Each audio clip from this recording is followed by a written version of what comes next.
Good morning, everybody. I'm Strobe Talbot, and I'm very glad to welcome you all here this morning. I see that most of you are dressed properly for the weather outside. I look forward to taking off my tie and jacket in due course. I also appreciate that even though we're in the dog days of summer, that so many of you have come out to join in a discussion of a particularly important and often changing triangle in the geometry of international relations and international security. I'm talking about, of course, the relationship among the United States, the Soviet Union / Russia, and China, of course. As so many of you know, back in the first decade of the Cold War, the government here in Washington and many other governments around the world thought about the monolith of the Sino-Soviet relationship. They thought in terms of a kind of axis between Moscow and Beijing. Yet that having already incentivized the United States to begin in the 60s its misadventure in Indochina, the relationship between the Soviet Union and China was already very much changing. In fact, in 1961, really before the buildup of American forces in Indochina, the Chinese Communist Party denounced its Soviet counterparts as revisionist traitors. And then in 1969, of course, the relationship came to blows, particularly in the form of the border war along the Amur and Ussuri rivers. Now, the Nixon administration, of course, saw in this crisis both danger and an opportunity, and particularly an opportunity for a double breakthrough in the form of détente with the Soviet Union and the opening to China. Now, flashing forward to today, which I think has kind of a theme about it as we look around the world, and that theme is back to the future. On the surface, it would seem that a revanchist Russia and an assertive China are making common cause to thwart U.S. global security policy and weaken U.S. alliances in parts of the world that they regard to be their spheres of influence. And that's the backdrop for our panel. We have three colleagues who are associated with Brookings, Chung Lee, who is the director of the John L. Thornton China Center, Fiona Hill, who is the director of our Center on the U.S. and Europe, and Yun Sun, who is at the Simpson Center but is also an alumna of the Brookings Institution and still has an affiliate with us. But I want to particularly thank our special guest, Stapleton Roy, who I think I met when I was a very, very junior reporter in the Moscow Bureau of Time magazine in 1969, and I'm sure he gave me great insight and wisdom on what was going on the Soviet and Chinese border. He went on, of course, to be one of the most distinguished diplomats of his generation, and I would say pretty much any generation, a revered ambassador to the PRC, and also a good friend to Brookings over the years. So now I'm going to turn the proceedings over to Chung Lee to get this conversation going, and I'm sure there will be time to bring you into that conversation yourself.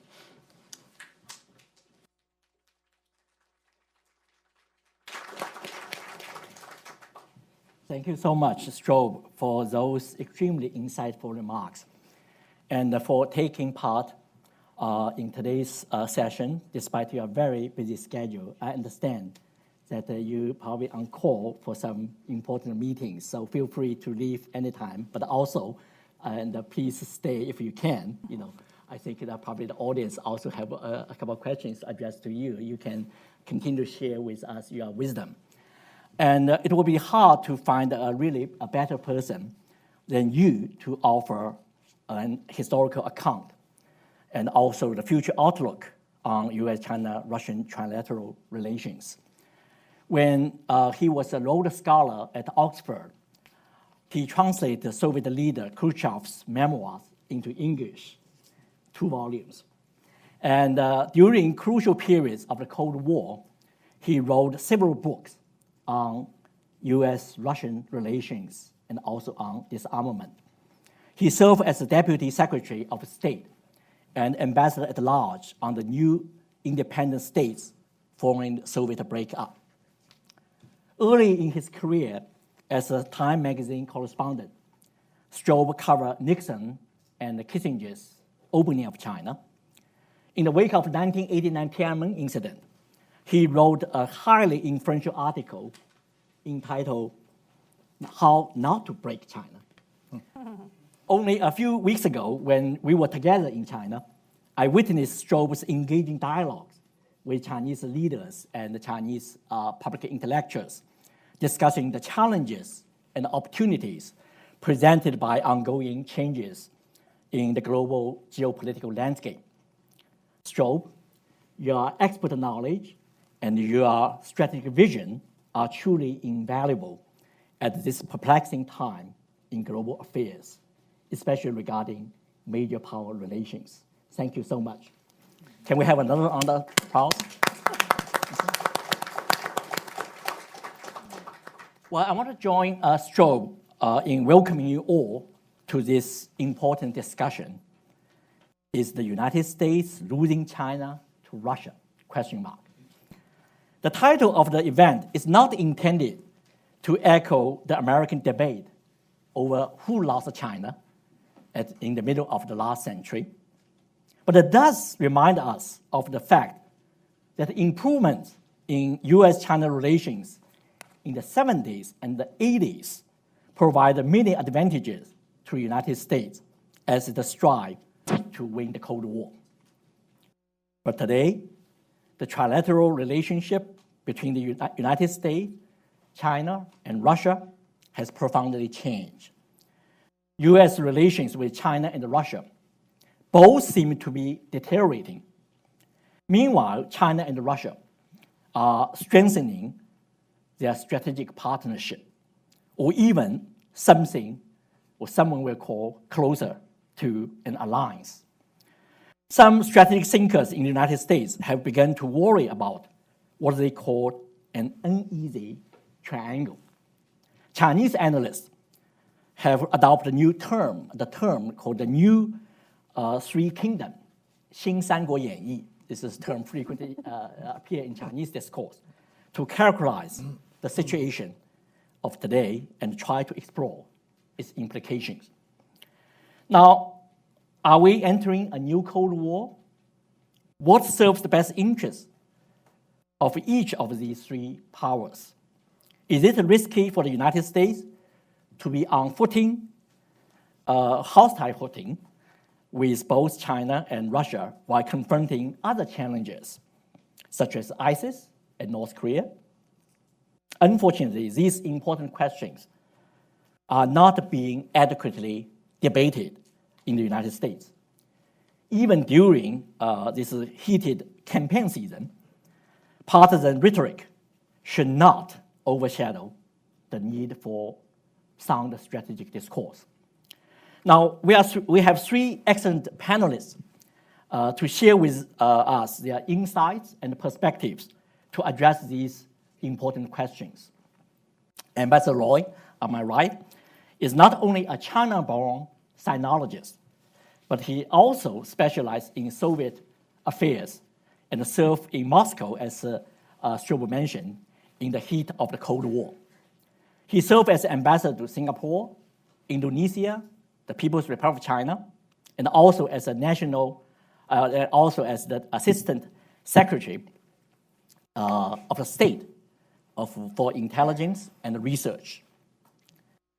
My colleague, Fiona Hill, is director of the Center on the United States and Europe and a senior fellow in the Foreign Policy Program here at the Brookings. From 2006 to 2009, she served as a National Intelligence Officer for Russia and Eurasia in the National Intelligence Council.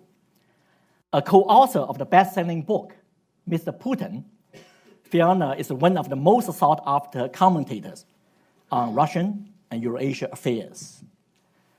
Last but certainly not least, Sun Yun is a senior associate with the East Asia program at the Simpson Center. She's also a non-resident fellow in the African Growth Initiative here at the Brookings. Prior to these appointments, these positions, she was the China analyst for the International Crisis Group based in Beijing. And her research really covers a wide range of geographical regions and topics. In terms of geographical region, she really an expert on the China-Africa relations and African development, and also East and Southeast Asia, and finally, Sino-Russian relations. So welcome you all for three panelists. Now each of them will give 10 minutes remarks, and followed by a discussion that I will moderate. And then after that, we will open the floor for Q&A. So we go with this order. Ambassador Roy, please. Okay, thank you. Good morning. First, a comment on the title. The United States never had China to lose. If we did lose it, it was long ago before I joined the Foreign Service. I think it would be more accurate to ask which country occupies the favored position in the triangular relationship, in the sense of having the better relationship with the other two. It was the United States for a long time, and now it's China. Now, some people date the improvement in Russian-Chinese relations to the collapse of the Soviet Union. But actually, the gradual normalization of the relations between the two countries began long before that. In the American embassy, which had just opened up in Beijing in 1979 after the establishment of diplomatic relations, we detected a warming trend in Russian-Chinese relations back in 79 and 1980. It was reflected in the fact that border problems between the two countries that used to take months to resolve, all of a sudden could be resolved in a day or two. And also, the Chinese have been concerned from the very beginning of the relationship, dating from President Nixon's visit to Beijing in 1972, that the United States was trying to stand on Chinese shoulders in order to get at the Soviet Union. So even though we had a binding element in the U.S. China relationship based on the common concern about the Soviet threat, China felt that we were using China against Russia, and this gave them an incentive to want to have a better relationship with Russia. It was the intervention of the Russians in Afghanistan that held back that trend. But it resumed again as soon as the Russians began their withdrawal from Afghanistan. So we need a long-term perspective on this relationship in order to understand the dynamic that was going on.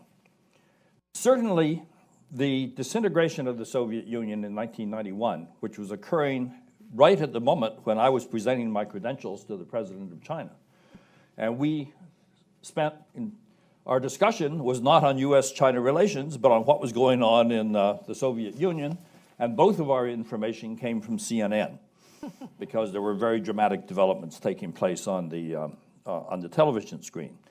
But the collapse of the Soviet Union and the reemergence of Deng Xiaoping pragmatism in China had removed the element of ideological rivalry from the relationship between Beijing and Moscow.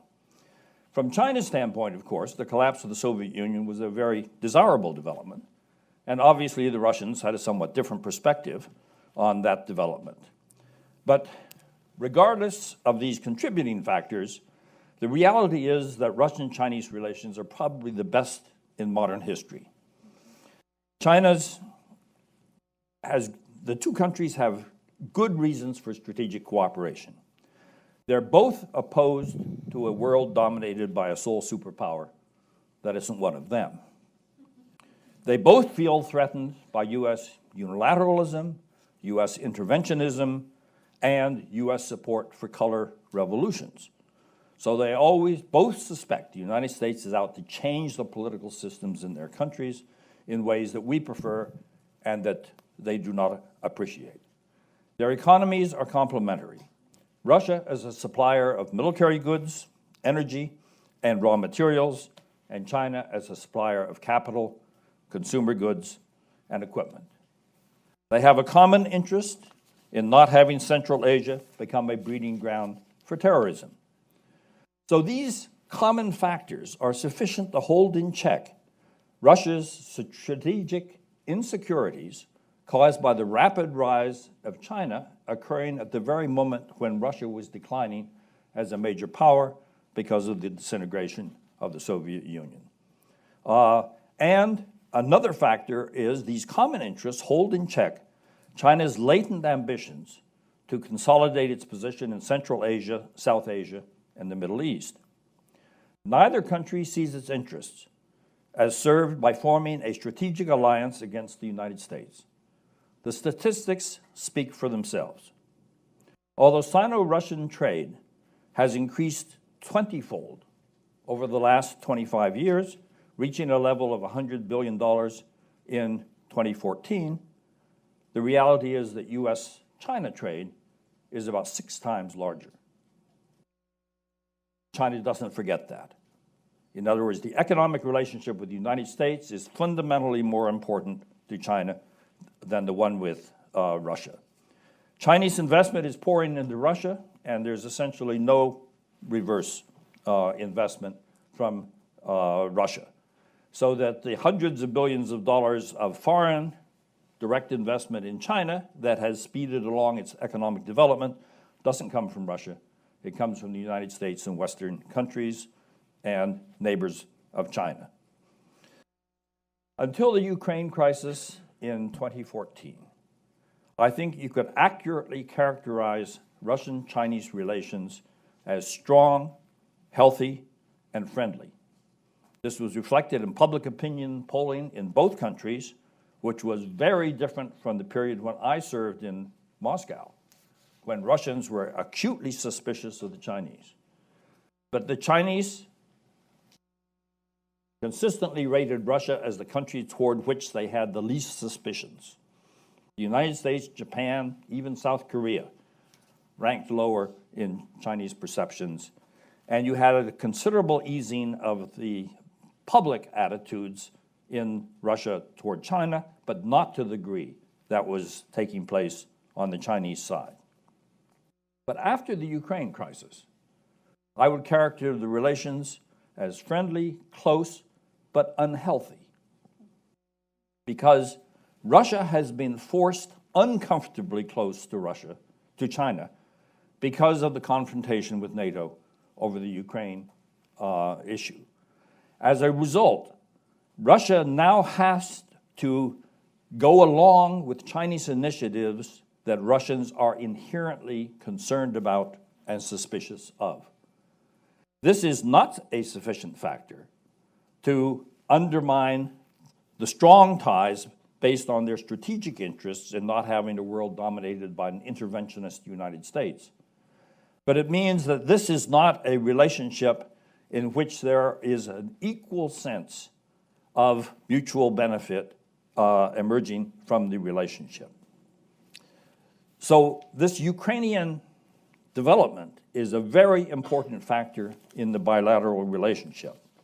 For example, the Russians were very suspicious of China's drive into Central Asia, and most recently reflected in the One Belt, One Road initiative. And it was in 2014 that they ended up endorsing the initiative, and that's after the Ukraine crisis had emerged. As a Russian official commented privately to me, we had no choice but to go along with the initiative. So that reflects the change in the relationship. Former Deputy Foreign Minister Fu Ying of China had an article in the Foreign Affairs magazine in January, February of this year. And it provides a pretty good description of relations between China and Russia, noting both the positive elements and the underlying concerns on each side. She pointed out, for example, that she called the relationship as, let me use the right terminology,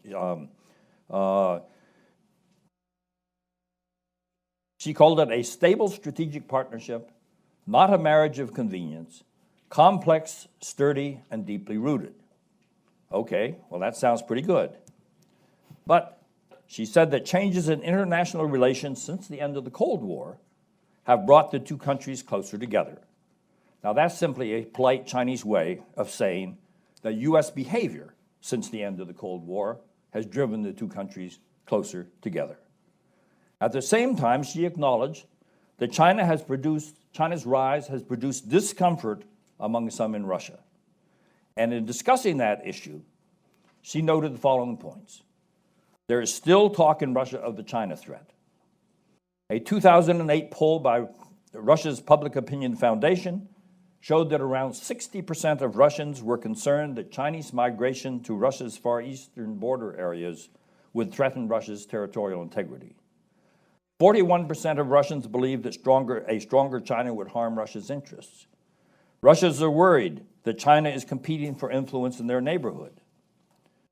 I've mentioned the hesitance in supporting the Silk Road Economic Belt Initiative. But on the Chinese side, former Deputy Foreign Minister Fu Ying noted as well, some Chinese continue to nurse historical grievances regarding Russia. Despite the formal resolution of their border disputes, which have been settled by both sides, with compromises on territorial issues, Chinese commentators sometimes make critical references to the nearly 600,000 square miles of Chinese territory that Tsarist Russia annexed in the late 19th century. So there is no question that China was unhappy with Russian behavior in the Ukraine. While China stopped short of direct criticism, Fu Ying in her article noted that the Foreign Ministry spokesperson in Beijing spoke up saying that Ukraine's independence, sovereignty, and territorial integrity should be respected. This was after Russia had already separated off Crimea and joined it back into the Russian Federation. This, from China's standpoint, was a horrible precedent. Because when Chen Shui-bian was the president in Taiwan, he had come up with ideas of holding referenda on Taiwan, on UN membership for Taiwan, and other sensitive issues. And Beijing was strongly opposed to using such referenda, which it viewed as a sort of backdoor way of trying to stimulate independence-minded thinking in Taiwan. And here is Russia using a referendum in Crimea to separate territory that Russia had formally recognized as part of the Ukraine and joining it back together with Russia. So this was a bad precedent. Secondly, the Russian armed intervention in the eastern parts of the Ukraine to prevent Kiev from restoring central control over its eastern territories brought to mind the U.S. CIA-backed intervention in Tibet during the early stages of the Cold War. And China's nightmare is that foreign powers would try to intervene inside China and exploit separatist sentiments in areas such as Tibet and Xinjiang. So in other words, while China didn't formally criticize Russia over its behavior, it clearly had very deep reservations about having these types of international precedents established. So let me conclude just with a brief comment. I was attending a trilateral conference among U.S., Russians, and Chinese shortly after the Ukraine intervention, and the Chinese, who had been very circumspect before in commenting negatively on Russian behavior, and generally treating the Sino-Russian relationship as all sweetness and light. At the very opening of the conference, one of the Chinese looked at the Russians and said, "Your actions in Ukraine have implications for East Asia." This was a way of reminding the Russians that they were behaving in a way that affected Chinese interests in a negative way. Having sat in on numerous conversations with both high-level Russian leaders, because of my relationship with Dr. Kissinger. High-level Russian leaders don't meet with me independently, but I've also been in numerous meetings with high-level Chinese officials, partly because of my status as a former U.S. ambassador or an active U.S. ambassador, and partly because of my relationship with Dr. Kissinger. I have not been in a relation with a Russian leader in which they have not expressed concerns about China, and I have not heard a single statement since the collapse of the Soviet Union from any senior Chinese official expressing strategic concern about China. So that tells you something about the way that the relationship has changed. It's a good, close relationship based on very important strategic interests between the two countries, but from China's standpoint, it's the result of positive developments that have strengthened China's position in the bilateral relationship, and from Russia's position, China is acting as a good friend in need, but they still see China's rise as posing strategic challenges for Russia that they are deeply concerned about. Thank you. Fascinating. Thank you for that very comprehensive and analytical account, and we will go back to some of your excellent points. Fiona? Well, that was so comprehensive that I think that Sun and I could go out for coffee, actually. Boy, you don't have to go out. Yeah, we'll have to go out. We've used ours up. We're very privileged to have Ambassador Roy here. I mean, as you can hear from this tour de force, that also takes us back so long in this relationship. We couldn't really, apart from Strobe, have a better interlocutor and opening presentation for this. I mean, as I was sitting listening to him, I also wondered why we didn't call the title "Losing Russia to China." You know, it's as you scoped out the events of this decade, dating back to the 1960s and taking us through the various efforts of Russia and China to engage with each other, it became very clear that we've been on such dramatically different trajectories in these relationships. The US and China obviously having a rather difficult relationship, but a very carefully managed one at this juncture, at least we hope so. And Russia and the United States now going almost full circle in 30 years. You mentioned the efforts of the 1980s of China and the Soviet Union to work out the relationships. And if we think back to that period, of course, Gorbachev had some bad timing in his visit to China with Tiananmen Square in 1989. But that juncture of 1989 looked quite hopeful for US and then Soviet relationships. We seem to be on a very different path from where we'd expect ourselves to be now. So we do have this strong juxtaposition. And I do think we could have had this title, "Is the United States losing Russia to China?" Or did we already lose it? As you've mentioned, this has become a relationship between Russia and China that has very strong strategic elements, and I think you very eloquently outlined all of the bases for this. We see China and Russia having very few differences in international organizations. They both have a very similar perspective on the utility of the United Nations. Both are very careful about the positions that they hold in the UN Security Council. There's a great deal of coordination of positions there, even if there might be some differences. Both of them have taken advantage of the BRICS organization and seeing themselves as leading players in that, also the G20 and many other new organizations. There's, of course, the Shanghai Cooperation Organization that China and Russia set up together that has aspirations for a larger role in international affairs. You didn't really mention that there, but it does come out of that relationship that the two of them have been trying to forge in their shared neighborhood in Central Asia. But I think one issue that we should bear in mind here, although we're very much focused on this strategic triangle of relations, that we're not in the Nixon era anymore. Now, our recent presidential campaign might have suggested that we are. I mean, I've been following, like everybody else has, all of the reporting in the convention. We've had Nixon raised in many other different perspectives, not just in the form of Nixon to China that you've raised. But this is a much more complex world that we're in. This is not just a relationship among the U.S., China, and Russia. There are many other players, and I think you've also started to bring that out in your presentation. The rise of China, especially economically, since 2010, against the backdrop of the global economic and financial crisis and the Eurozone crisis, has changed everybody's calculations. And I think if we start looking further afield, both in the Asia-Pacific region and also in Europe, we see that everybody is factoring China in a different way, in many cases, sometimes to Russia's detriment. So it's not just an issue of how Russia perceives its relationship with the United States against the backdrop of the relationship with China, but how Russia, the United States, and other countries are also managing their own complex relationships and trying to figure out how they also pivot towards Asia and China.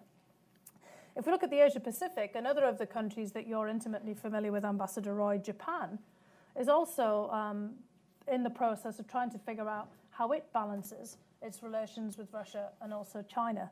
Russia has proposed, in fact, to the Japanese behind the scenes, the creation of a new Asia-Pacific security arrangement. Many of you will be very well aware that Prime Minister Abe of Japan has been very eager in improving the relationship with Russia. There is a couple of major points that are obstacles in that relationship. Both of them are interrelated, in fact. One is the fact that Japan and Russia have yet to conclude a peace treaty since World War II, because largely of the stumbling block of a territorial dispute over what the Japanese call the Northern Territories and what Russia calls the Kuril Islands, that were seized, several of the islands in the southern part of the Kurils chain, seized by the Soviet Union in the closing days of World War II. There's been many Japanese attempts and Russian attempts to resolve this issue, and we're in again another phase of this, which is again driven by external factors. The Japanese are very much concerned about what they now see as an existential threat in the worsening of their relations with China, and are hoping to have Russia as a counterbalance to China in the Asia-Pacific. And Russia would also like Japan to be a counterbalance to the United States in the Asia-Pacific, but also to China in the future. Because as you've already suggested, there are worries and concerns that Russia has, not just in its shared neighborhood with Russia in Central Asia, but also in the Asia-Pacific region. In 2013, the Russians and Chinese engaged in some joint naval maneuvers, which have been repeated on a number of occasions, and most recently they've engaged in naval maneuvers in the Mediterranean. But after the maneuvers in the Asia-Pacific region, the Chinese warships took a scenic route back, not directly back to base, and went over the top of Japan through the Sea of Okhotsk and scared the bejesus out of the Russians and the Japanese. And you can see after that point in 2013, the Chinese were quite open about this, but they hadn't actually notified the Russians that that was the chosen route home. It's all through international waters. But you can imagine that going north to go back to Japan rather than going going north to go back to China and around Japan instead of going south got some attention. And after this, we saw an uptick in Russian interest in closer relations with Japan. So we can see here there's a lot of complexity in this relationship. China also launched an expeditionary trip by one of its massive icebreakers into the Arctic. Again, going through international waters, but very close to Russian territory, which is, of course, the route to the Arctic, because most of Russia lies in the Arctic. And after that, the Russians were very quick to try to close up international waters in the Sea of Okhotsk to prevent perhaps an expeditionary trip by more Chinese military vessels into those waters. So each time you see a very quiet but very significant reaction from the Russians, reflecting the concerns that you raised in your introduction. So that's the Asia-Pacific, quite a lot of complexity there. Russia and China not just thinking about the relationship with the United States, but other players. It's not just Japan, of course, it's also what happens in Korea and both the relations with the North and the South that become factored in. You've talked about Eurasia and Central Asia, but it's also in Europe. As you rightly mentioned, Ambassador Roy, there's been a turning point in China and Russia's relationships over Ukraine, but China has made it clear quite frequently that it doesn't always like the activities and behavior of Russia in the European space. Not only did China make its displeasure felt over the annexation of Crimea in 2014, but during an earlier war in the broader region with Georgia in 2008, you may recall that Russia made the step to recognize the independence of the two secessionist territories of Georgia, Abkhazia, and South Ossetia. And China most notably did not. And in fact, China provided cover later in 2008 for the Central Asian states to also resist recognizing Abkhazia and South Ossetia as independent states. There was a meeting of the Shanghai Cooperation Organization in Central Asia. There was considerable pressure on the Central Asian states at that point to also recognize the independence of these states. And at that summit, the Shanghai Cooperation Organization, the Central Asian states managed to resist it and made it quite clear that they were doing this with the support of China behind the scenes. So again, there's complexity. There's also been, from the Russian point of view, a bit of an unseemly rush by European countries, both East and Western European countries, the United Kingdom, France, Germany, Serbia, Greece, a whole host of countries to sign on to Chinese infrastructure initiatives and to seek Chinese funding through the AIIB, the Asian Infrastructure Investment Bank, for high-speed rail and road linkages. I mean, we've yet to see most of this constructed. But Russia is increasingly looking less like a player in the economies of the regions where it might have been in the past, and China is looking more of a competitor in regional economic calculations as well. So I just want to conclude there by just echoing what Ambassador Roy has said, that although this is a very important relationship, there's a lot of strategic elements, there's a great deal of shared perspective, there are also elements of competition, and there are other players in this mix that we also have to factor. So even though I was suggesting, should we change the title to "Is the United States losing Russia to China?" I think, frankly, none of these states are ours to lose. It's not all about us, and there are many more players here, and we're a much more complex environment. And I think, just again, to compliment you on your introduction, we have to understand that complexity and take a much larger perspective when we're really trying to figure out what's happening here. Thank you. Thank you so much for putting the relationship, triangular relationship, in broader, geopolitical regions, and look at the various countries, big and small, how to look at that relationship. And also that when you mentioned that we need to change the title, I cannot help but start laughing, because when we sent the draft to you, I thought that you would change it. But actually survive. But now I'm glad you mentioned that. Yeah. I decided to wait so I'd have at least something to say. Okay, now we will go back to that point. This is certainly reinforce that different countries have different perspective. Even within country, have multiple perspective on that issue. Certainly, we use that provocative title to try to stimulate a real debate. And Zheng. Well, thank you very much. It's such a great honor for me to be on the same panel with distinguished guests like Cheng Li, Ambassador Roy, and Fiona. I really cannot claim the expertise that Cheng Li accredited me for.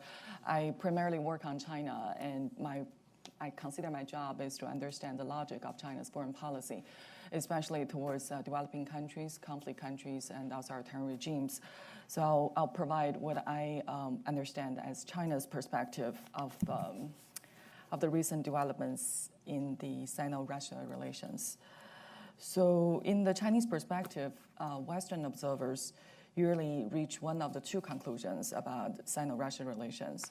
So Western observers usually either see an emerging Beijing-Moscow alliance that is aimed at changing the existing international order, or they would dismiss the Sino-Russia intimacy as a temporary meeting of interests out of expediency. But in the Chinese perception, neither position really accurately reflects the current nature of the relationship, which in China is understood as a genuine convergence of national interests, despite the presence of competitive and alienating elements. At least from the Chinese perspective, a third option, which the Chinese call it either partnership without alliance or alignment without alliance, is possible and could be durable, especially if both China and Russia agree that their overlapping strategic interests outweigh their diverging ones. So China-Russia relations have been on a very positive trajectory since Xi Jinping assumed office in early 2013.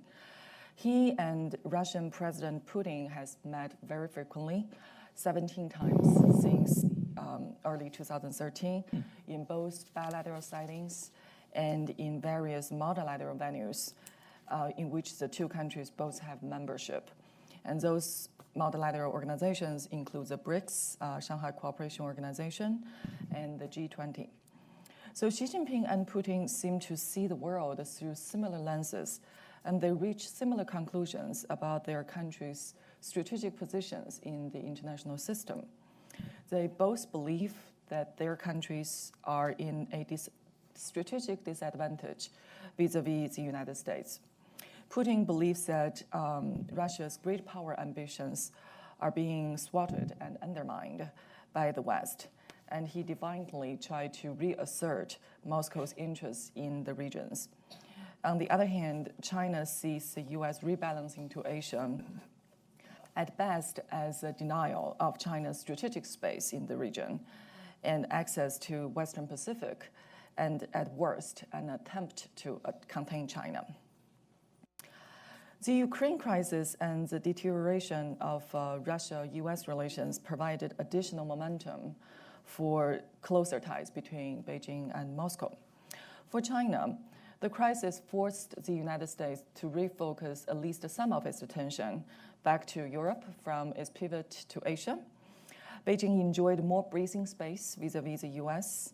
and more leverage vis-à-vis Russia as Russia's vulnerability and isolation increased. In addition to strengthening China's hand in energy negotiations, Moscow has become at least Moscow has seemed to become more willing to cooperate in sectors that were previously restricted. For example, using Putin's state visit to Beijing last month as an example, the two sides confirmed the progress that they have made and they will make on the eastern route of the Sino-Russian gas pipeline, which is expected by both countries to become operational in 2018. Russia's largest crude oil producer also reached several deals with Chinese companies, including signing off 20% stake of its Volochansk unit to Beijing Enterprises, 40% stake of its Eastern Petrochemical to ChemChina, and a joint development of a petrochemical plant in Russia's Far East with CNPC. China and Russia also signed the IPR agreement on aerospace and aviation cooperation, which is believed to pave the ground for the Russian sales of the RD-180 rocket engines to China soon. Beijing believes that the new regional and bilateral dynamics have made Moscow more open-minded and accept China's Silk Road Economic Belt initiative across Central Asia. China understands very well that in the early days of the initiative, after in 2013 and 2014, Russia had very strong suspicion and reservation about the initiative in its traditional sphere of influence. Nevertheless, given the so far favorable reception of the initiative by Central Asian countries and the possibility of actual benefits that it could bring to Russia, Russia seems to be more open-minded and interested in what Russia can gain from the initiative, especially in terms of infrastructure development. So we know that China's Silk Road Fund and China Development Bank have committed part of the financing for the Moscow-Kazan high-speed railway. If successful, the project could mark the beginning of a new page of Sino-Russian infrastructure cooperation. The other consideration of Russia is also to connect and integrate the Belt and Road Initiative with the Euro-Asian Economic Community in order to prevent exclusivity or Chinese dominance. It is nothing new, really, for China that there are concerns about Russia within China and vice versa, because it is a peril of proximity and also the peril of history. The Chinese will always remember that however much we dislike the United States, it is Russia who took most of our lost territories. Similar in Russia, there are also voices warning against China's territorial ambitions about those territories, at least through the Chinese migration. Putin's nationalism in China is perceived to be not only aimed at the West, but also aimed at China. Some Chinese observers speculate that is precisely the reason why Russia is reluctant to sell its core military technologies to China and reluctant to open up its economy to Chinese trade and investment and to allow for more Chinese participation in the Russian Far East. Within South and Southeast Asia, China is suspicious of and antagonized by Russia's strategic and military ties with countries like India and Vietnam. As an energy importer, China also believes that its interest in lower prices of the energy resources and interest in stakes in oil and gas assets in Russia fundamentally differ from that of Moscow as an energy exporter. The repeated hiccups in the western route of the Sino-Russian gas pipeline is an example of this conflict. China's economic slowdown has affected its future demand for energy. And given the diverse sources of natural gas from Central Asia, China is increasingly hoping to have a better negotiation about the price for natural gas and join the upstream development in Russia. But this is not necessarily what Russia is interested in. Nevertheless, the Chinese continue to make nice with Russia. And as they have at least privately acknowledged, we have worked closer with Russia for less. From the Chinese perspective, strategic alignment with Russia has many concrete benefits, and the negative factors can be managed. They cannot be eliminated, but they can be managed. This is particularly true when China feels that it is dealing from a position of strength, and Russia is at a strategic disadvantage.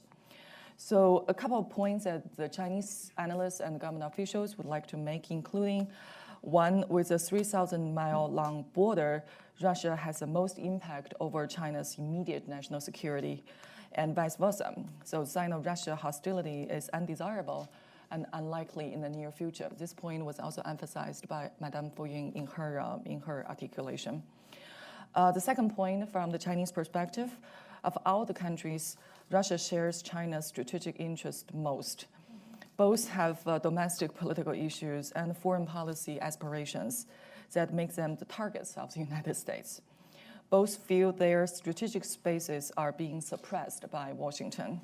Therefore, China and Russia share a common interest in, quote, quote, maintaining the balance in the international politics and creating a more just international order. The implied message is also apparently pointed towards the United States.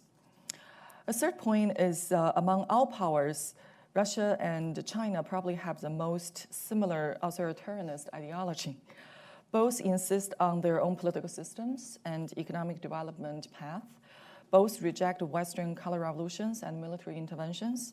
There is ample common ground for consensus. The fourth point is that Russia and China are strategically complementary for each other. Russia is, in terms of the foreign policy style, the Chinese feel that Russia is good at confrontation, while the Chinese are good at maneuvering. One is energy exporter, the other one is importer. One has natural resources, the other one has the money and the cash. So the last point about the border, despite disagreements or complaints inside the Chinese policy community from time to time, the consensus in China is still that the border has been settled for decades. So no one should realistically expect China to reclaim what was given to Russia years ago. So that case has been closed. So as Russia and China survey their geopolitical landscape, there is a lot of things to unite them.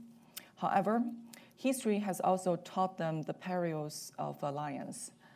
Their former alliance relationship has damaged both sides' confidence in the wisdom and the feasibility of a similar arrangement. That does not mean, however, that China and Russia will not align their positions on issues that they see common interests. Such an alignment will enhance the security and economics of both China and Russia, and it is in their views beneficial to maintain the balance of the world order. A China and Russia that align positions against the West while maintaining a safe distance from each other would be more effective than an alliance relationship. Last but not least, just to point out, a major weakness of Sino-Russia ties actually lies in their economic relations, which is fragile and subject to easy influence by external factors, and it very much lags behind the political intimacy between the two. While China is Russia's second largest export destination and the largest import supplier, bilateral trade with Russia only marks about 2% of China's total foreign trade. And last year, this bilateral trade dropped by 28%, including a 19% drop of Russia export to China. This trend has continued this year. So during the first 3 months of this year, the bilateral commodity trade further dropped by 12%. So the drop of the price of natural resources, the depreciation of the Russian currency, and the Chinese economic slowdown all contributed to the downturn or the deterioration of the trade relations. However, in the long run, how to improve the trade structure between the two and diversify their industry trade is a question that both Beijing and Moscow are trying to answer. So I'll stop there. Thank you very much. Well, really another excellent presentation, and you're so articulate, so effective. Sometimes I misperceive you as a spokesperson for the Chinese government, or 1.3 billion people. But of course, that you have your own view, own analysis. I will go to ask you later on. Now we enter the question period. That I will first ask a general question for all of you, and then probably have a couple of questions for each of you. Now, the general question or a set of questions is, do you see the emergence of a new Cold War? Or can the triangular relationship be managed in a more cooperative rather than conflicting manner? Now, both Sun Yun and Ambassador mentioned about Fu Ying, especially her article in Foreign Affairs. In that article, she wrote, I quote, "From the Chinese perspective, the tripartite relationship should not be considered a game in which two players war against a third." Do you think that her description feasible? So these are the general questions to ask each and every one of you. Who would like to begin? I think it is feasible. And quite frankly, I think that we undermine our diplomacy when we try to think or behave as though our goal is to manipulate the triangular relationship. We have reasons with both China and Russia to not have the relationship drift toward a hostile type of Cold War relationship. And I'm not an expert on the Cold War, but I spent 45 years as a U.S. diplomat, much of which was during the Cold War, serving in places like Beijing and Russia. And the tenor of our relationship with China now, with all of the serious problems we have in the South China Sea and on other issues, is so different from the tenor of our relationship with Russia during the Cold War, with the Soviet Union during the Cold War, that I shudder when people talk about a new Cold War in U.S.-China relations. Russia never had hundreds of thousands of its best and brightest students flooding our universities. At that time, you cannot go to China without encountering U.S. educated people at the top levels of the Communist Party, at the top levels of the universities, at the top levels of the business community. I mean, it's a very different type of relationship. And let's not forget that very recently, we were getting along fine with Russia. President Bush, in the early stages of his administration, as you recall, looked into Putin's eyes and thought that this was somebody we could get along with.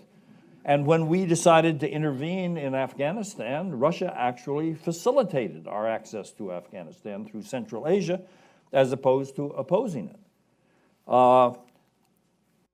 At the moment, we are inclined to demonize Putin, and one can easily list all of the iniquities that are there. But I like to read the Federalist Papers, and in Federalist 63, James Madison said that one of the reasons you should pay attention to the opinions of other countries is because it's a corrective to when you are being caught up in domestic passions over a particular issue, and it's wise to look at the views of the objective external world in order to control your passions. It's worth bearing in mind that three of the leaders who get along swimmingly with Putin are Prime Minister Abe of Japan, are Xi Jinping of China, and President Park of South Korea. So if we can't get along with Putin, let's bear in mind that countries with whom we have quite close relationship, including alliance relationships, do not find him a type of person they can't deal with. That doesn't mean we don't have very serious differences with Russia, but it means we shouldn't attribute the differences to the personality of the leader of Russia, who has, of all of the countries involved in the Ukrainian crisis, the highest level of popular support for the position that he's taking, as opposed to any of the other countries, including the United States. So I consider this is an issue where skillful diplomacy can steer us away from a Cold War relationship with either Russia or Beijing, and I think that we would greatly benefit if we could get ourselves back into that favorable position in the triangular relationship which we occupied for several decades. Thank you so much. Yeah, Fiona? Well, I think this underscores why we've benefited so much from your diplomacy in the past, and perhaps we might be able to learn a thing or two in moving forward from your remarks, Ambassador Roy, because I couldn't underscore enough the importance of thinking about the factors at play and think about things in a much broader perspective looking forward. This is a very different dynamic, as I think we've outlined, from the Cold War. This is not an ideological struggle, and I think as all of us have outlined, and as you've outlined very clearly here from the Chinese perspective, there's not much ideology at play here. There's very much a different perspective on how you want to run your country and engage in foreign policy, which produces a lot of challenges for us that we have to manage. There's obviously a lot of differences in perspective here, but that really is the art of diplomacy. And I really like what you said about China and Russia maintaining their difference, the distances from each other, being acknowledging of their differences in their own perspectives, but maintaining that distance even at the same time that they align. And I think that should also be a lesson to us. We're not going to be particularly close either to China and Russia for a variety of different reasons. We actually ironically have a much closer relationship with China, as Ambassador Roy has outlined, in terms of people to contacts and trade. And it's not just based on the sheer size of China, but there's actually much more of a convergence of economic and trade interests. With Russia, we've always had a very difficult relationship. We've sat here in many different settings at Brookings and opined on this in many different ways, so I don't want to go into this in too much detail, but we don't have that basis for deeper trade, The commodity-driven nature of the Russian economy is very similar to ours in many respects, and we don't have the same interests in Russia as a trading state as we do with China or Japan or many of our other economic partners. And people-to-people ties have always been fairly tenuous. There's been a lot of outward migration from Russia historically to the United States, but it hasn't created a constituency of people in the United States in favor of a closer relationship. We have an awful lot of Russians working and studying in the United States, but we don't have the same numbers of Americans in Russia in the same way now that we have students and business people going to China. So that substance of the relations at the grassroots is missing, and we tend to get obsessed then with the strategic elements of the relationship. So perhaps we could take a leaf out of our approach to China and start thinking of different ways of managing the relationship with Russia. We have an opportunity for a new chapter with our presidential election. We don't know how that's going to come out of this particular perspective. One of our presidential candidates has a very different perspective, perhaps than traditionally, about how we might manage those relationships, which would involve very much changing the alliance structure in the Asia-Pacific in particular, not just to mention in Europe. But this might still nonetheless be an opportunity for us to think afresh. And if we are very concerned about getting into a new Cold War relationship, which I agree with Ambassador Roy, is actually avoidable, then perhaps this is the time to start thinking about how we might change that. And also bearing in mind that there are so many other players in this, and we have to think outside the triangle about how we manage the relationships, how we factor in Japan and Korea, South Korea, two very close allies of the United States, different relationships, both with Russia and with China in the Asia-Pacific, for example. So I couldn't agree more with the importance of thinking of this differently and avoiding that scenario. Sorry. I'll be very brief. I agree completely with Ambassador Roy and Fiona. But I want to make 3 points. The first point is, well, we all say that we are against the Cold War style thinking or the Cold War thinking, but the Cold War style thinking is actually quite prevalent in our countries. And we hear, for example, the Chinese government and the Chinese analysts always claim that we should eliminate the Cold War thinking in international relations. But when they say that, my reaction is, well, you have the most Cold War thinking in dealing with other powers. So there's a factor of mirror effects and a factor of their own belief in such judgments. But the point is that I think the Cold War thinking does exist. But I don't think it is Cold War. I don't think it's ideology driven. And although the disputes and disagreements are intense, the confrontation is not at the same level as it was during the Cold War. And like Cheng Li, your many articles and publications have argued that the economic relations between U.S. and China is so important, and the two countries cannot really afford to get into a confrontation or another Cold War scenario. And the engagement by the United States, also the bilateral dialogue channels are also open. And we have Ambassador Roy and among many other veterans and senpais managing the direction of the bilateral relations. The last point I want to make is we know that the Chinese leader Xi Jinping, he has proposed the new type of major power relations since he assumed office in 2013. But there is this sense in China that this new model of major power relations has actually transpired between China and Russia somehow. Because the two countries are able to maintain their disagreements and keep their differences, but prioritize the pursuit of cooperation on more practical matters.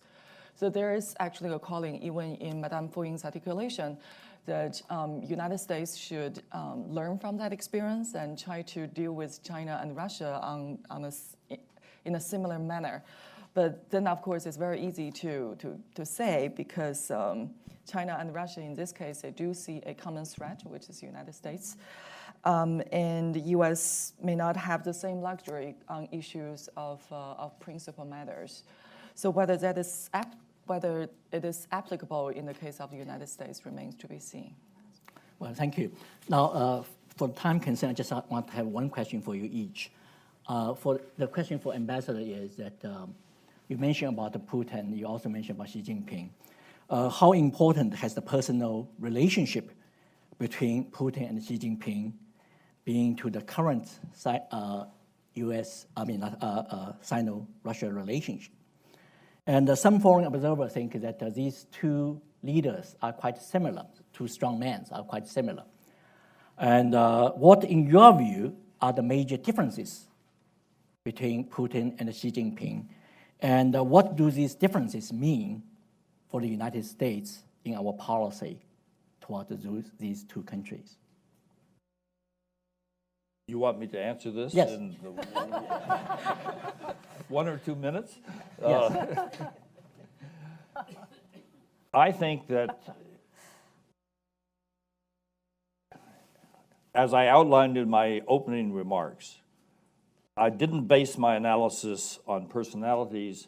I based on what I considered the underlying strategic factors that were affecting relations among all parts of the triangular relationship. You don't have an option to pick the leaders that other countries end up with. It's nice if you like them and you find them easy to deal with, but if you don't like them and don't find them easy to deal with, you still have to deal with them.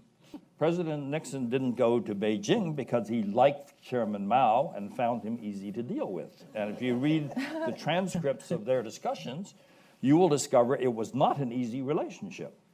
But the president thought that it was in the national interest of the United States in order to have a better relationship with China, and he dealt with Chairman Mao on that basis. I think that both President Putin and Xi Jinping are reflecting the national interests of their particular countries in dealing with each other. I think both of them recognize that they are leaders who have serious domestic difficulties they have to deal with, and important foreign policy interests where there's a convergence between the two countries. And so I think they respect each other as leaders. But I don't think that it's the chemistry between Putin and Xi Jinping that has caused the improvement in Sino-Russian relations over recent decades. I think it's the underlying strategic factors, the changes in the world situation, and to a significant degree, U.S. behavior that has caused these two countries to find that there are common interests that have created this improved situation in the bilateral relationship between the two countries, despite the imbalances between the two countries and the inequality of the suspicions that exist on each side in the relationship. Any major differences between them? Yes. I think that Xi Jinping did not approve of Putin's behavior in Ukraine. It's very clear China has concerns that were adversely affected by having a precedent of using a referendum to separate essentially to destroy the territorial integrity of a country that Russia had formally recognized the territorial integrity of. China hasn't completed its unification process. It's very sensitive about these factors. And it's a factor that we haven't mentioned, that the areas where China needs action, the United States is a more important player than Russia is. In other words, a relationship with Russia is not going to solve the Taiwan problem in a way that Beijing would look favorably on. And China is behaving in the South China Sea in a way that Russia cannot be entirely supportive of, because Russia still wants to have that good relationship with Vietnam. Let's not forget that the Sino-Vietnamese border clash in 1979 was a function of the Vietnamese having thrown out the China-leaning Khmer Rouge in Cambodia and substituted Vietnamese-leaning Khmer Rouge, and the fact that Vietnam and the Soviet Union had concluded a defense agreement that Deng Xiaoping thought was a threat to China's interests, and he wanted to teach Vietnam a lesson. So that it was the closeness of the Sino-Vietnamese, of the Russian-Vietnamese, the Soviet-Vietnamese relationship at that time, that was a contributing factor to the border clash between China and Vietnam. So these are considerations you have to bear in mind as background factors in the relationship. Thank you. My question for Fiona, because both you and the ambassador mentioned about the educational exchanges and the impact of people-to-people diplomacy. Now I want to follow up with some specific question. But before that, let me share with you some data. And currently, there are about 20,000 Chinese students studying in Russia, while over 300,000 are studying in the United States. In 2013, fewer than 5,000 Russian students studying in the United States, and only 138 U.S. undergraduate and graduate students studying in Russia. In the same year, about 14,000 U.S. students studying in China. So these are the data about the student exchanges. Now, based on my research, that the current and upcoming Chinese leaders, very few of them study in Russia. And they usually send their children to the United States. Some of them themselves study in the United States, with except of a few major generals in the PLA study in Russia. Now, here's my question. Does that really reinforce that our title for this panel is correct? That we have much stronger ties with China than with Russia because of the impact of these strong bonds in terms of foreign students, in terms of exchanges, and etc. The related question is, from Russia's perspective, from Putin's perspective, with this kind of number, data, does he really trust the Chinese or Chinese leaders? So what all this means for our policies? Well, this is a very multi-layered question here, and let's start on a very practical basis. That language study is, in many respects, a utilitarian base of education. When you're studying a language, it's not just for the importance of getting a greater cultural understanding, but it's also often for purely pragmatic reasons. It's kind of an investment in the future, perhaps for employment. I can see an awful lot of younger people sitting in the audience here who've probably been thinking about these questions. I studied Russian back in the 1980s because Russia was the main event the Soviet Union was in the 1980s in the United Kingdom on a security perspective.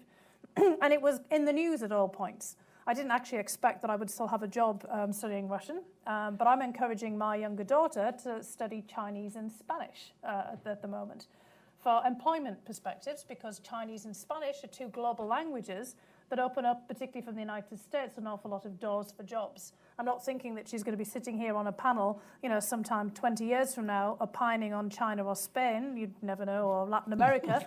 I would just imagine that she might have more of an opportunity of getting a job. And I think that's what a lot of people are thinking about when they make these kinds of decisions. I mean, interestingly, although there is such a relatively small number, seemingly, of Russian students here, there are an awful lot of Russian emigres in the United States. And there are also a lot of Russian workers who have learned English back at home in Russia, where English is very well studied to an extraordinarily high level and has been since, in fact, the Soviet period. I was always amazed at how well the Soviet students that I met spoke English. And there are, tens of thousands of Russians working in the United States, especially in Silicon Valley, and of course across the whole of Europe. There's lots of other places that Russians who speak English can go and use their English, not just in the United States, because English has become a global language.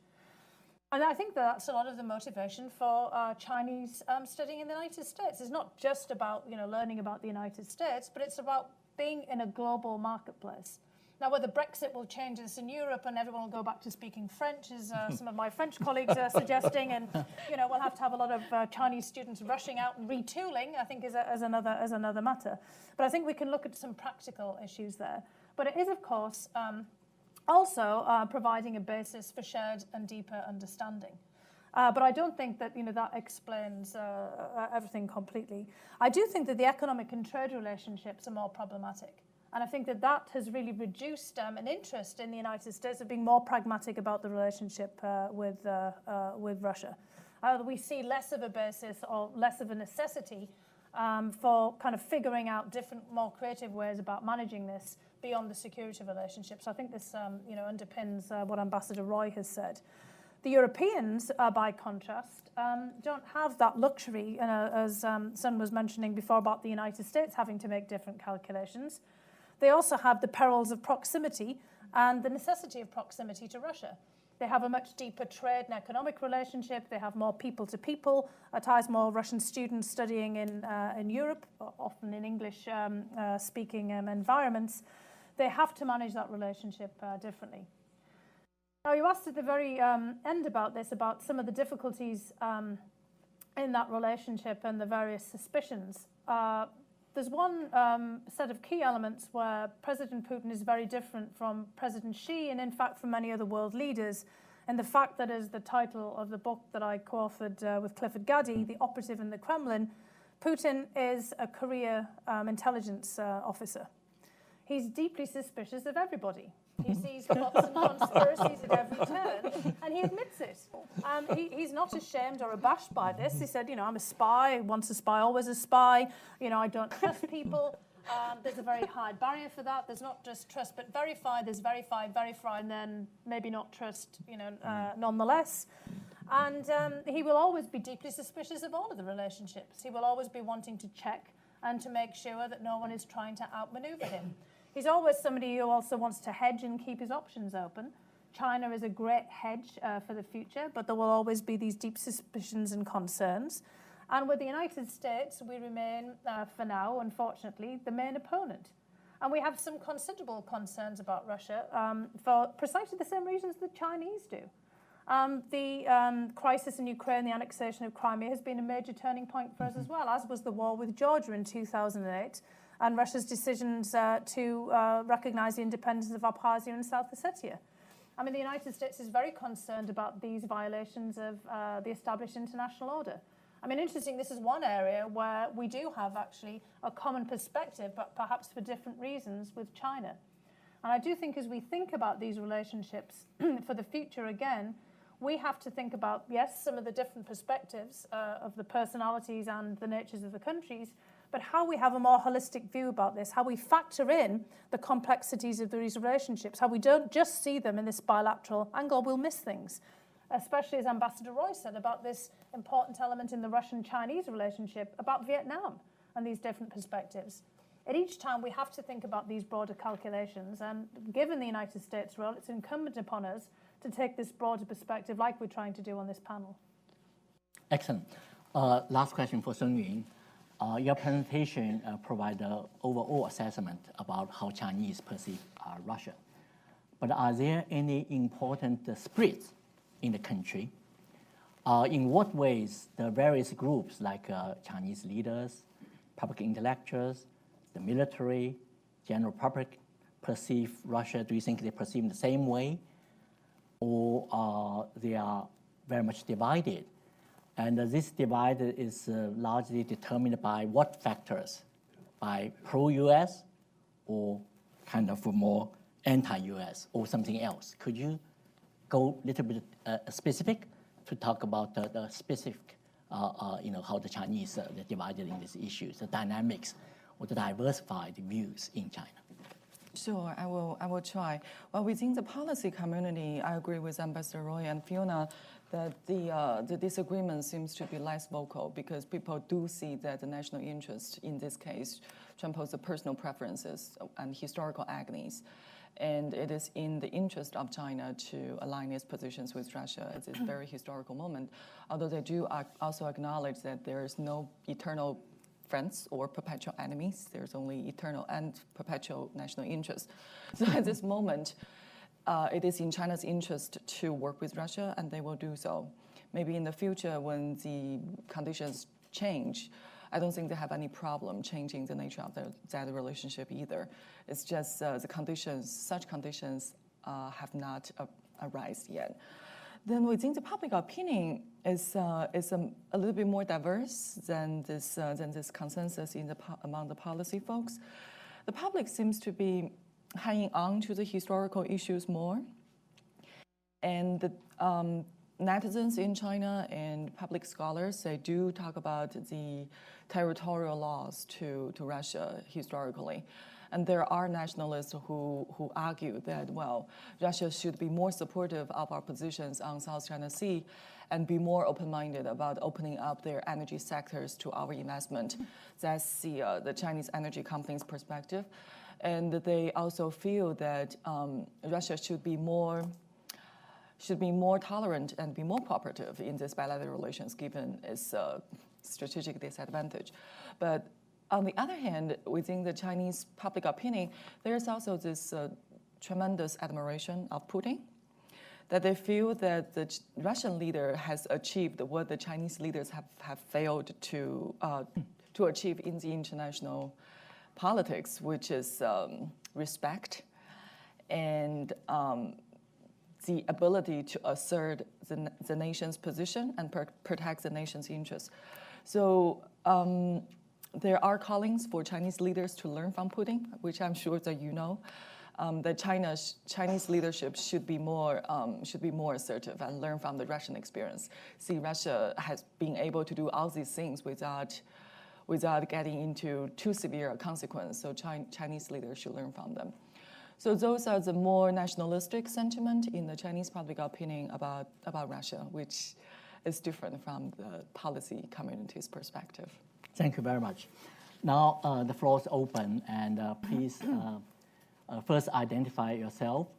Also, please limit your question to one. And also, I just want you to be aware that C-SPAN 3 is covering live. So now, first, Professor Gilbert. And earlier I referred to the the triangle, right? The uneasy triangle is really based on your excellent piece, and so glad to see you. Yeah. Thank you. Gil Rosman, I now edit the ASAN Forum. My question is about the dismissal of ideology as a factor. Sure, it's not the old communist ideology, but don't we need to think about issues of national identity? And even in the Chinese response to Ukraine, so much of the Chinese writings talk about the U.S. responsibility, the color revolution, that this was really an ideological or identity challenge to Russia, and they defend Russia in terms of how it had to respond to the U.S. And the second part of this really is, despite last year's downturn in Sino-Russian relations in terms of great Russian disappointment with the lack of Chinese investment and high hopes of 2014 being dashed by how little actually happened, for instance, in bringing together the Silk Road Economic Belt and the European Economic Union. Hasn't something more happened this year? For instance, the reaction to South China Sea ruling in China, the reaction of both to the THAAD deployment decision. Aren't we seeing the possibility of a new upturn because of a sense of what's happening in the United States and their resentments of the U.S. even gaining ground? Actually, two questions or integrated, two parts, as you said. Okay, so who wanted to take? Okay. Well, Professor Rosman, and great to see you here. And for people in the audience, you've obviously done a great deal of service to all of us with your writings, not just on this topic, but also on Japan and the broader Asia issues. And you're right that one has to be careful about completely stripping out the ideological perspective. I think the point we're trying to make that this is not the old set of relationships. The Cold War was obviously driven by a very deep, intense ideological struggle that was, very clearly defined. This is much more vague in many respects. It's a kind of got elements of great power politics. As you said, there's degrees of national identity. But it's not really been defined on the United States side in that way. I mean, maybe in some respects it's a one-sided struggle. The United States, for example, doesn't believe that it's been engaging in color revolutions. This is a perspective that has been generated both in Russia and in China. I mean, the United States believes as a kind of a matter of course that it's a very benign and very universally beneficial thing to be promoting democracy, market liberalization, and general aspects of good governance. It's an intrinsic part of the United States foreign policy. It also is, frankly, of the European Union and most European nations, and is part of the whole thrust of the United States Agency for International Development, international institutions like the World Bank. The United States, our populations tend to, at least up until this presidential cycle, think that this is, the kind of thing that, you do as a matter of course. We don't tend to see it in an ideological perspective as we might have done during the Cold War. But as you rightly point out, that is not the view of many people in China, and is certainly not the view of the inner circle around Vladimir Putin. Putin, in fact, as the old Cold War, operative, in fact, sees an awful lot of this activity as old CIA active measures from the Cold War period, and doesn't, kind of really see, in many respects, the distinction. And there's very much a strong view that the United States has been driving many of the upsurge and uptick in insurgencies or revolutionary activity, demonstrations, political protests, beginning with Georgia, as you're pointing out, these color revolutions, but also through the Arab Spring, which of course is not the perspective that we've had here in the United States at all. Now, we could have actually done an awful lot more, getting back to the questions and, that were posed earlier and the responses by Ambassador Roy, in managing those perceptions. I mean, in actual fact, when the color revolutions in Georgia and Ukraine first took place in the early 2000s, we did in fact have some instances of U.S. foreign policy professionals kind of laying claim to these. I remember actually myself being at a meeting of this and thinking this was a very stupid move, and that we should have been very quick to point out that the United States didn't have any role in this, and that we weren't in the business of manipulating and exploiting protests. So actually, I think we've done ourselves a disservice in helping to foster this idea that we've played some kind of role in this, not been very quick to address these misperceptions.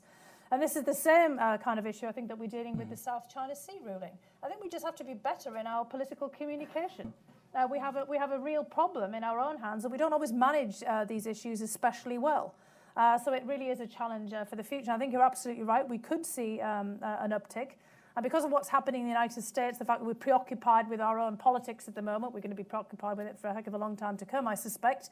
We're going to have a really a serious challenge in dealing with these issues head on. It's going to take very deft diplomacy, and it's going to be very difficult. And I do think you're absolutely right. There's going to be an awful lot more of these problems that we face with. But I do think that it's a problem that we could address head on, and it's a factor for better political communication and much better diplomacy. Thank you. Probably we'll go to another, Yu Donghui. Yeah. Please also tell that to whom this question is addressed. Okay. Thank you. My name is Donghui Yu with China Review News Agency of Hong Kong. My question is for Ambassador Roy. In the past 2 weeks, we have seen a lot of meetings between the U.S. and China. Susan Rice is visiting Beijing right now. And also, we see that both sides is trying to lower the tension because of the South China Sea. Considering the G20 summit will be held in Hangzhou very soon, and in which President Obama and President Putin will participate, how would you expect the triangle relations to evolve after the G20 summit? Because China will see this summit as its bigger role in the international arena. And secondly, do you expect the U.S.-China high-level exchange mechanism will continue if Donald Trump is get elected? Thank you. You can escape the second if you don't want. It's a good question. The first part.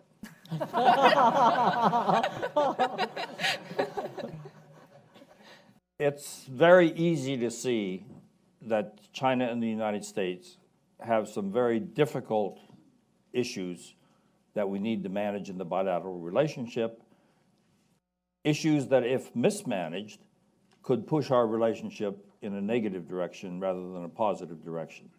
And certainly the South China Sea is one of them, because it involves territorial issues, and territorial issues are always sensitive between sovereign states. But at the same time, our mechanisms for dialogue with China are the best we've ever had. We have frequent, not as frequent as Putin and Xi Jinping, but Xi Jinping and President Obama have had frequent meetings.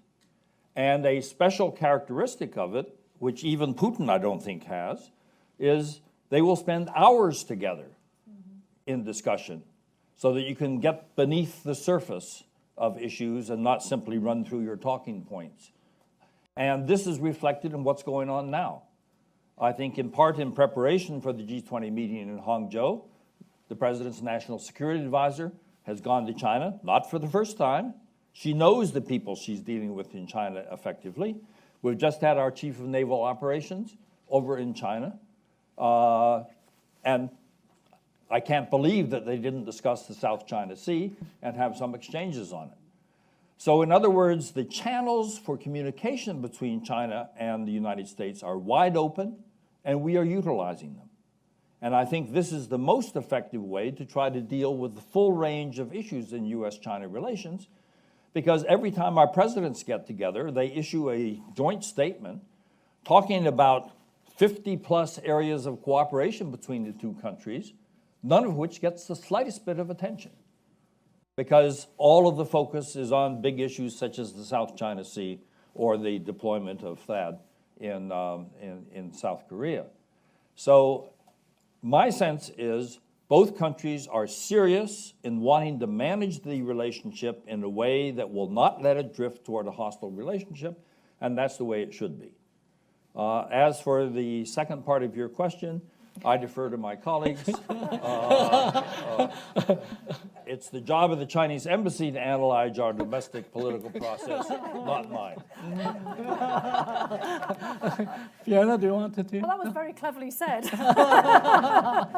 Yes, I think we're all trying to avoid getting into our presidential campaign. And, I think that overall these broader factors are very important. And no matter who is elected president here in the United States in November, these are the choices that these are how the choices are going to be framed by these structural factors.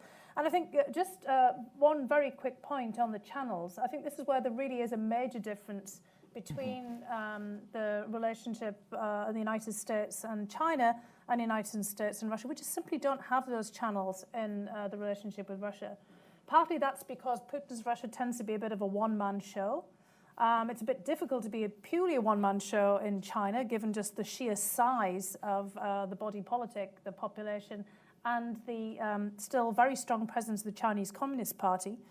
I guess President Xi is much more of a big popular figure than some of his predecessors have been, and has been accused on some sides of creating a more personalized presidency, but that really pales in comparison with what's happened, particularly since 2012 with the Putin presidency.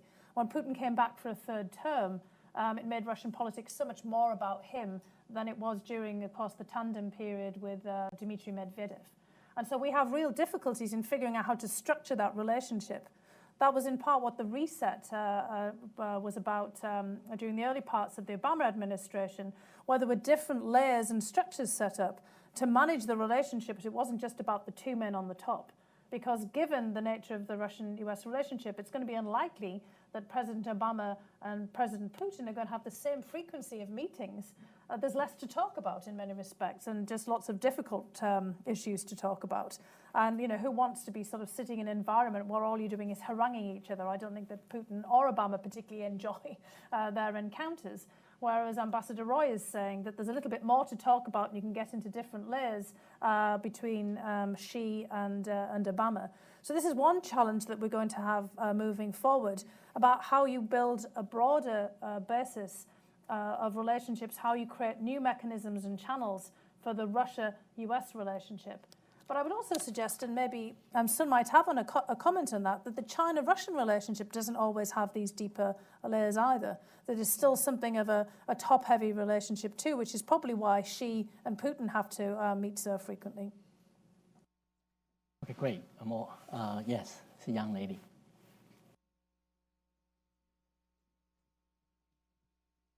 Thank you, Guan Qinren from Western Media. We all know that last Friday, the DNC, the Democratic National Convention, their internal emails were leaked and made public. And some people say this was probably supported by Putin because it was made published by the Russian hackers. So how do you think of this kind of possibility? Thank you. We waited so long for your question. Well, yes, well, thanks. I've unfortunately been spending so much time with questions related to the DNC's emails, I can't get to my own email, so I want to apologise publicly to anyone who's emailed me recently. I'm looking forward to my emails being on WikiLeaks so that other people can respond to them for me. Frankly, we don't know who has hacked the DNC files. The strong suspicion is that it's Russia because along, frankly, with China, the Russians have the strongest capabilities, well, the United States as well, actually, we have to admit, of being able to undertake this kind of operation. Even if it does prove, and the FBI and others are looking into this now, and of course there's been an awful lot of inquiry into this the first time around. This is not the first news of this hack. This took place several months ago, in fact, and we've already had one leak of information related to the Trump campaign at a rather propitious moment in the election cycle. The timing is not accidental, let's say, by WikiLeaks or by anyone else in releasing the certain caches of information. This was obviously timed for this release to the high point of the convention where Senator Bernie Sanders was going to be appearing, because those emails that were leaked were very much related to the difficulties his campaign experienced. So again, it's not old news. There's been an awful lot of investigative reporting to find the different groups behind this. There's very strong suspicion that they're directly related to Russian intelligence, different parts of Russian intelligence, but there's no definitive proof of this.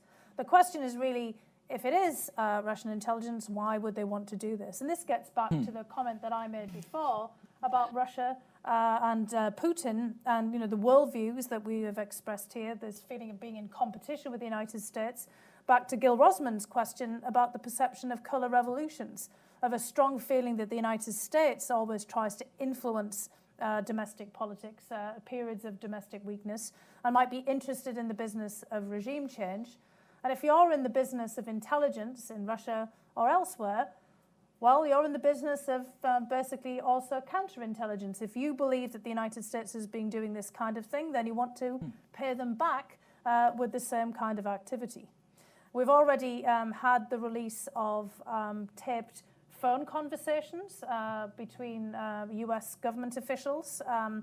During the Ukraine crisis, there was a telephone conversation between a State Department official and the U.S. ambassador to Ukraine that was put on YouTube at a very sensitive moment in that crisis. And that obviously created a great deal of controversy. Again, there was suspicion that this was the Russians. It had the Russians' MO all over it. So, I mean, in many respects, we really shouldn't be surprised because from the Russian perspective, and again, President Putin is unashamed of the fact that he was a KGB operative. He takes great pride in Russian intelligence. You might remember when the story broke that there were Russian sleeper agents, the infamous Anna Chapman, who became something of a media darling back in Russia, the rather glamorous young woman who was revealed to be a Russian spy. Putin met with them all publicly when they returned. There was no shame in the fact that there was a great deal of disappointment, I imagine, that they had been uncovered, but there was no shame in this at all. Putin makes no secret of the fact at any point that he relishes Russia's prowess in spying.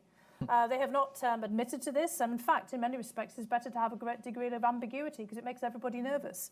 We're all probably sitting here wondering how much they're in our emails. And there's an intimidation factor about this. So, why would you show your hand? Because there's a great deal more of tactical surprise. Again, this is not to say that we have any definitive proof, but we should not be surprised that this kind of activity goes on. And again, the Russians take pride in the first-class abilities of their intelligence services. Great. Yes, the young lady.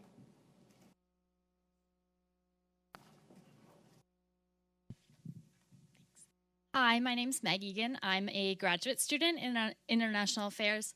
My question is about, we hear a lot about the U.S.-China or U.S.-Russia relationship regarding Syria and Iraq and everything that's going on there, but China is very absent from that domain. So I'm curious as to how you think some sort of attack in China would change that, especially given that the Chinese tend to think more long-term than United States and probably Russia as well. Thanks. One of you, maybe either Sun Yun or Ambassador. Let me, the question is, there's a lot of attention to the Russian factor in the Syria, ISIL, Daesh problem in the Middle East. China is very concerned about domestic terrorism. They are particularly concerned about terrorism that links to the Uyghurs in Xinjiang, where there are some external organizations that claim to be trying to stimulate resistance or separatist forces in the area. Clearly, if a linkage emerged between ISIS and Uyghur terrorism in Xinjiang, the Chinese would treat this as a top priority issue. There is cooperation and intelligence exchange among countries that are concerned about this type of terrorism, and I think China is part of that process. But I don't expect that China would become interventionist on those issues because of its concern over this type of terrorism, but they would probably step up cooperation with countries that were in a position to uncover intelligence that will be useful to China in dealing with any potential internal threats that were connected to that. But China tends to be critical of intervention in other countries and issues, and while China is giving a lot of attention to trying to strengthen its ties in the Middle East, it is not yet in a position of wanting to actually commit Chinese forces to intervening in those areas. Okay, we'll pick up a few questions, and especially a question for Sun Yun, and in the back, the three gentlemen who raised their hand, yes. Yes, hi, thank you. Thank you very much. My name is Greg Strax. I'm with the National Bureau for Asian Research. My question is actually about the One Belt, One Road initiative and the integration with the Eurasian Economic Union, which you mentioned earlier. It seems that it's progressing slowly, as Professor Rosman mentioned. Can you just talk about some areas of success that there has been in this area, whether that's in Russia or in other countries in Central Asia? Okay, 1 second. Yeah, we take, yeah.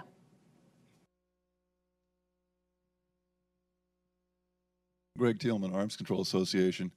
One aspect of the triangle between China, the U.S., and Russia is that each of these countries can annihilate the other two countries with nuclear weapons. So my question really is, given China's slow but steady increase in its nuclear capabilities, which seem to be oriented almost exclusively at defending itself against the U.S., how does Beijing think about the Russian nuclear threat? Is it below the surface, or is it about as alarming to them as the U.S. worrying about the British and French nuclear threat? Very good question. And third, maybe the gentleman in the back. Yeah. Oh, yeah, two of you. Yeah, that's fine. Both of you. You can ask first. Yes. David Sedney with CSIS. My question is really for all the panelists. You've laid out a situation where, as Ambassador Roy said, in the triangular relationship, China seems to have the advantage. Do you have any specific recommendations for what the United States could do to try and swing that advantage towards the U.S.? Thank you. Last one, yes. My name is Wang Fan, a graduate student in international affairs in University of California, San Diego. And my question is for Ambassador Roy. And what do you think of the phenomenon that American presidential candidates always speak ill of China and Russia a lot during their campaign, but after getting elected, they are more practical and flexible when dealing with China and Russia? Thank you. This is including Donald Trump, okay. Yes. For One Belt, One Road? Sure. On the One Belt, One Road initiative, I agree with you. I think the integration of the two frameworks are progressing very slowly. And the most we have heard is rhetoric and about the discussions that the two governments and two top leaders have had about the integration. But my suspicion is that some of the projects that the Chinese are contemplating with both Russia and Central Asian countries are going to be categorized under the cooperation category or the integration category between the two frameworks. That should not be too difficult a task to complete. Also, a very short comment on counterterrorism and the question about China's involvement in Central Asia, South Asia, and Middle East. I think the attacks that have happened in China so far by Uyghur population have already motivated the Chinese government to take a more serious attitude towards the cooperation on counterterrorism and to enhance its role in these regions. Although there is a problem in that process because I wouldn't name which country it is, but in the process of such cooperation, it is also discovered that if China has most motivation, most interest in cooperating with these governments because of counterterrorism, then what is the incentive for that government to eliminate that problem so that they can no longer solicit the Chinese cooperation in this regard? So we hear the Chinese talk about this, at least privately, that some governments are cooperating with China, but they are also not cooperating with China. Do you have a comment on the nuclear issue? The nuclear issue, the strategic stability dialogue is ongoing between not only China and the United States, but also China and other nuclear powers. I don't think in the Chinese policy community's perception, Russia's nuclear weapon is targeted at China. So that's not a commonly shared perception. Okay. Ambassador, special question. I think that your friend, Dr. Kissinger, also at a number of occasions talk about China may now have leverage in the triangular relationship, in contrast to the Cold War, when U.S. had leverage. So do you want to address that question? And also there's a question about the election. I'll Sure. briefly comment on this. I agree with this on the nuclear missile issue. There are two ways to defuse threats. One is to have a power position which enables you to deal with the threat, and one is to simply create a political relationship in which the threat is not a relevant factor. And I think that in the case of Sino-Russian relations at the moment, China is simply not concerned about the potential of a nuclear attack on China, and China has a nuclear deterrent in case that judgment proved wrong. So this is not a subject that keeps Chinese leaders up at night worrying about it.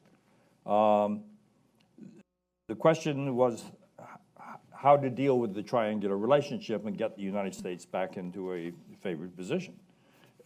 It's a simple answer. It's a question of whether or not the United States can manage our relations with China and with Russia in such a fashion that the national interest is served by having the United States back in a situation where we have better relations with those two capitals than they have with each other.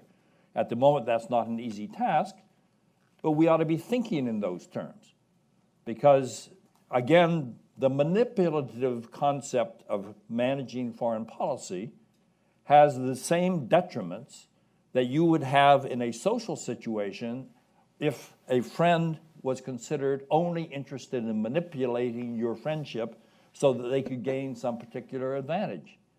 You do not advance your diplomacy by giving the impression that your sole purpose in having a relationship with an important foreign country is so you can use that country against some other country. I know a lot of people think those ways, and I've read articles that talk about how we should be manipulating, you know, China against Russia and Russia against China, et cetera. It's bad diplomacy. Leaders are skilled and diplomats are skilled at figuring out that you're trying to manipulate them as opposed to accomplish something positive. U.S. elections. Why do we criticize China during elections and then behave differently after the elections? There's a simple answer. Candidates are interested in getting elected. And therefore, they tend to not think about the consequences of what they're saying. Their calculations are, will it assist me to get the votes necessary to come into office? The U.S.-China relationship is based on national interest. And that's why presidents of Democratic and Republican persuasions alike, after the election campaign is over, have tended to come back to a common understanding that a bad relationship with China is not in the U.S. national interest, and that we benefit from having a more constructive relationship with China. That dynamic, I think, we'll discover in the terms of the current election campaign in the United States. If the candidates choose to criticize China, they will discover, if they are elected, that U.S. national interest requires a relationship with China that cannot simply be based on criticism of them for the way they are and the way they behave. So I would expect that dynamic to continue to play. Yeah, we only have 5 minutes left. May take a couple of questions. Yeah, okay. For this one. Leah from Voice of America. We know that Russia and China have both expressed their oppositions to the deployment of the THAAD system. China had said repeatedly that such a deployment would undermine China's national interests and also destabilize the region. I'm wondering if you think there's some validity to such an argument, whether the United States and South Korea should take China's position a little bit more seriously. Because I could imagine that there could be a chain reaction if China does think that way. And I think they might, you know, they're just not saying their oppositions, they might do something about it. Let me answer that quickly. Life is filled with contradictions. And Chairman Mao, in his wisdom, wrote a learned article on the correct management of contradictions. The North Korean nuclear and missile development programs have created a potential contradiction, which is it has placed under threat two important U.S. allies in Northeast Asia, South Korea and Japan. At the same time, the most effective countermeasures against the missile threat has the potential to degrade the nuclear deterrent of both China and Russia. So how do you deal with that problem? The answer is, if you don't deploy the THAAD, you'll essentially be increasing the risk for your allies because of concern about the degradation of the deterrent of countries that you want to get along with. I think the way the United States has handled that issue, in close consultation with South Korea, which has clearly demonstrated it wants a decent relationship with China, is to make the deployment because the threat from North Korea is greater than the potential degradation of the deterrent that China and Russia have against the United States. That is clearly not the outcome that either Beijing or Moscow would have preferred. But they are very aware of the fact that this was not simply a unilateral action or a bilateral action by the United States and its allies, South Korea, aimed at China and Russia. It was a measure aimed at North Korea because of the inability of the international community, including those particular parties, to be able to deter and halt and roll back the very, very dangerous nuclear and missile developments in North Korea. So this is an issue which is very troublesome, but is manageable because it represents a contradiction, and I think all of the parties understand that it's not simply a unilateral action directed against them primarily. We are coming to the end of this program. I found that I learned a great deal from Strobe, particularly from my colleagues who really spend, share your insights and analysis. And particularly, I wanted to go back to your point about the good diplomacy and the bad diplomacy. And also, we look at China's perspective is like ever-changing in terms of attitudes towards the United States, toward Russia. I think this reminds us that we should be wise, we should be foresighted, and also we should avoid that some countries think they do not have any choice but to have a confrontational policy or form kind of alliance against the U.S. interests. Now, also that particularly I want to thank my colleague that when last time you emailed back, you said you have like 500 emails, haven't looked at that. Well, now probably 1,000. So again, thank you all of you for come to share with your insights. I hope, of course, that this is really caused some interesting debate. I assume that the Democrat Party is having their convention. No one will watch us. But I think probably Trump's people should watch C-SPAN. I think it's a much better channel for them. And so I want to end up with that. And thank you. I want the audience to join me to thanks for the excellent time.